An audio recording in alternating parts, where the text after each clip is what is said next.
Naam, mwana ukuu wa Mwafrika, bado tupo tunaendelea kuangalia mgogoro unaoendelea Kongo Mashariki, hasa upande huu ambapo makundi haya ya waasi yamekuwa yakifanya kila namna kutaka kuitwaa Kongo Mashariki, kwa sababu tunaambiwa kwanza kuwa mpango uliopo wa mataifa ya magharibi ni kutaka kuigawa Kongo vipande vinne. Kwa hiyo sasa kipande cha kwanza ndo hiki sasa ambacho Kongo huko Mashariki wameanza huo mchakato, lakini ukumbuke watu wa magharibi huwa hawawezi kuja ndani ya Afrika na kuja kuigawa Afrika bila kuwatumia wa Afrika wenyewe. Kwa wanaotumika ni wa Afrika wenyewe katika kuhakikisha kuwa wanaigawanya Afrika. Ndio maana mahali popote hakuna mzungu yeyote aliyekuja yeye mwenyewe. Lazima ndani huko alikuwa na watu.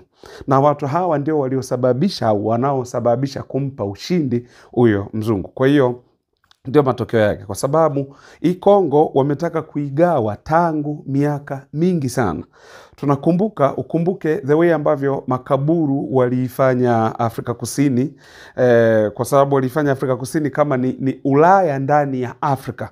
Na ndio maana unakuta Afrika Kusini kila kitu kiangalia miundombinu, ukiangalia the way ambavyo maisha ile lifestyle ya wakazi wa Afrika Kusini yote unakuja kugundua kuwa inaegemea sana kwenye utamaduni wa watu wa magharibi. Kwa sababu kuanzia miaka hiyo 1885 wakataka kuifanya Kongo kuwa ni Ulaya, lakini ilishindikana kwa sababu wakati ule wa King Leopold wa pili wa Ubelgiji kataka kuifanya Kongo iwe ni kama Ulaya kwa sababu ya rasilimali walizonazo, kwa sababu wanajua the moment una rasilimali basi kwa namna hiyo wewe ni tajiri. Sasa bado ilishindikana, na baada ya kushindikana kwa wakaamua kudestabilize amani ya Kongo bila kujali ni nani wanayemtumia kwa ajili ya kudestabilize usalama wa taifa la Kongo. Sasa ndio hayo mambo yameendelea mpaka leo hii. Unakuta huko Kongo Mashariki na maeneo mengine pia ya Kongo ambako siko salama kwa sababu ya mahali huko hakuna usalama kwa sababu ya makundi haya ya kigaidi ambayo yako. Sasa ukiachilia mbali hii M23, kwa sababu hawa ni waasi by the way, sio kwa maana kuna tofauti kati ya ugaidi na uasi, kwa sababu hawa wao ni waasi, lakini kuna makundi ya kigaidi kama vile ADF, makundi ya kigaidi ya namna hiyo. Kwa hiyo hili limekaa kwa namna hiyo, ndugu zanguni. Sasa ni kwamba huku Kongo Mashariki, hasa upande wa Manyema, upande wa Fizi, umeona upande wa Fizi kule, lakini ukija upande wa Walikale, mji wa Walikale, alafu ukija upande wa Kisangani, huku kote huku maeneo haya ndiko na kukuongelea huku. Haya ni maeneo ambayo sasa adui alikuwa amejaribu. Kwa sasa adui bado yupo pale nini? Hawa waasi wa M23 bado wako pale Goma. Goma pale serikali ile wanaendesha wao. Na kitu ambacho walitoka Goma wakaenda mahali pengine panaitwa kwenye hii miji ya Nyabibwe, wakatoka hapo wakaenda mpaka Bukavu wakaichukua. Ndio hii sasa tukawa tunasikia kuwa General William Amuri ya Kutumba yuko anarudi, anasogea kuja kuichukua Bukavu. Alafu baada ya hapo wakasema tutaenda moja kwa moja mpaka Goma kuhakikisha kuwa pale Goma tumepindua. Lakini mnakumbuka juzi SADC walikuwa wako pale wakijaribu kufanya negotiation pamoja na awa M23, na M23 basi iliwakilishwa na General Sultani Makenga, ambapo sasa kwa sababu pale Goma ukumbuke waliteka uwanja wa ndege, na uwanja wa ndege ule uliharibiwa na ukawa uko chini ya awa waasi wa M23, ili kundi la M23. Kwa hiyo ikabidi sasa hawa waende kwa ajili ya kuweka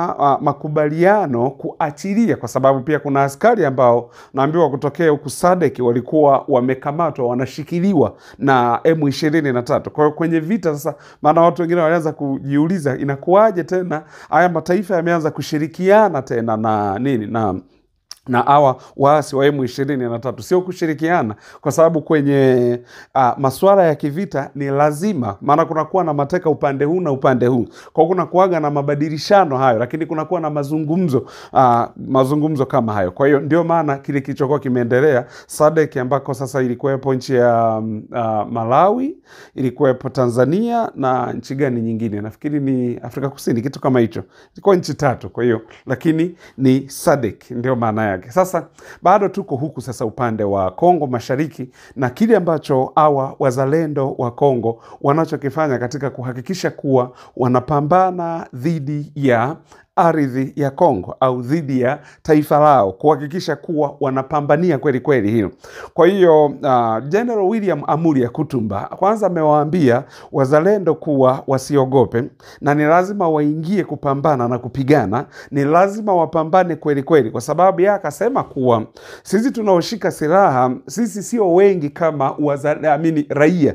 Sasa hawa raia, manake sisi tunawapambania raia, na raia hao tutapowapambania, matokeo yake tunatakiwa tujue kuwa hawa raia lazima tuwaweke huru. Haya ni maneno ya General William Amuri Yakutumba, mkombozi huyu ambaye amekuwa akifanya kazi kubwa sana na kazi ya kizalendo katika taifa la Kongo, huku Kongo Mashariki, maeneo yale ambayo yamechukuliwa na adui, maeneo hayo yote basi wakawa sasa baadhi ya maeneo wameyarudisha, na Bukavu bado wako kutaka kuirudisha kwa haraka haraka, kwa sababu Bukavu na yenyewe pia ilikuwa iko mikononi mwa M23, na wakasema tukimaliza Bukavu basi safari itakuwa ni ya kuelekea uko Goma. Lakini sasa unaambiwa hawa jamaa wanapigana kweli kweli, kwa sababu wana ile mori ya kupigana, na ni kwa sababu unajua mtu kijua tu anapigania taifa lake, anapigania uhai wake, anapigania ardhi yake, anapigania uhuru wake, huyu mtu ni mtu hatari sana. Kwa ndio maana wazalendo wanapigana kweli kweli. Lakini upande mwingine kulikuwa na general yule anaitwa General Ngoma Nzito. General Ngoma Nzito na amefanya kazi kubwa sana, ikabidi sasa hawa M23 wazushe propaganda kuwa General Ngoma Nzito amefariki, lakini hizo ni habari za uongo. General Ngoma Nzito bado yupo.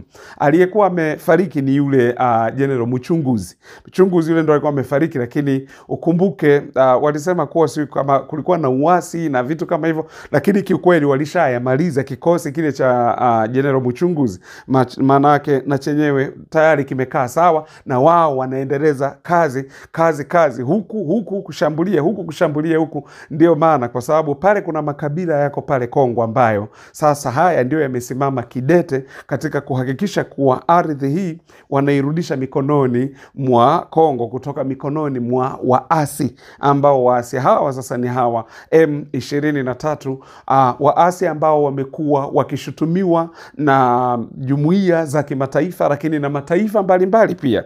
Ni watu ambao pia wameisababishia Rwanda kupata vikwazo vingi, kwa sababu Rwanda imehusishwa moja kwa moja na kushirikiana na hawa M23, madai ambayo Rwanda imekuwa ikiyakanusha haya madai. Na hivi juzi ilikuwa jana juzi nilikuambia kuwa kuna taarifa kuwa serikali ya Rwanda imewaambia M23 waache kupigana na waache kuendeleza hizi operesheni zao, kwa sababu kadiri wanavyopigana manake Rwanda inaendelea kuwa kwenye matatizo zaidi. Kwa nini? Kwa sababu tayari jumuiya hizi za kimataifa zimeiweka Rwanda au zimeiwekea vikwazo Rwanda kwa sababu ya mambo yanayoendelea, na lawama kuwa wanalaumiwa kuwa wao ndio wanao wafadhili waasi wa M23. Kwa hiyo hizi ni taarifa tu ambazo ziko chini au chini kwa chini, ndio maana yake. Kwa hiyo hawa wakongomani wanaendelea kupambana, wanaendelea kupigania ardhi yao,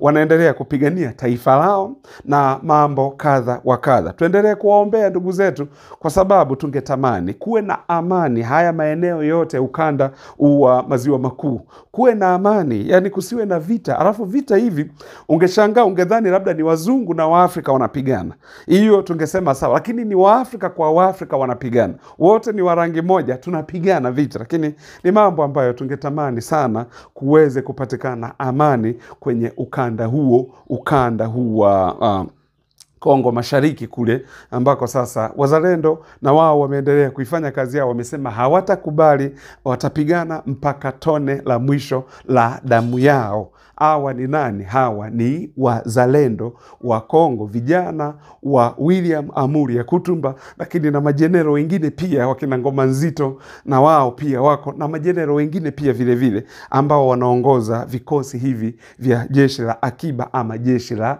wazalendo. Asanteni sana wanaokuwa Mwafrika, nina washukuru sana kuendelea kutufuatilia hapa.